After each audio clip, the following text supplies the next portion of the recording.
Эми дос деген өзү айтат го, баягы сүйүү кыянатка чейин, дос кыяматка чейин депчи. Менин жанымда саналуу эле достор бар. Баягы биз бирим боло электен бери жүргөн досторубуз бар да.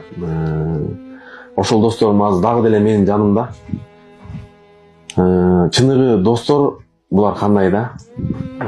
Азыр дос эле кичине акчасы көбөйгөндө, мындай болгондо достор көбөйүп кеткендерди көрүп атпайбызбы?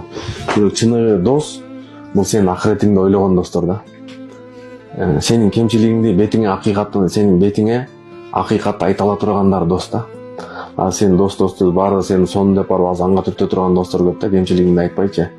Чыныгы достор булар акыреттик достор да. Сен үчүн ыйлап, сен үчүн дуа кыла турган болсо, сен жашооң үчүн переживать эте турган болсо, намаздарында сен үчүн дуа кыла турган болсо, ошол чыныгы достор да. Дос болуш үчүн бул мисалы жаштын тең болушу шарт эмес. Дос болуш үчүн классташ болуш шарт эмес, группалаш болуш шарт эмес. Дос болуш бул анын максаты менен сенин максатың баягы бир жерден чыга турган болсо, максатыңа бир боло турган болсо, чыныгы дос ушулар да. Калган достордун баардыгы эми келет кетет, бирок мен ойлойм, чыныгы достор булар акыреттик достор да. Мындан өткөн жакшы достор жок болсо керек.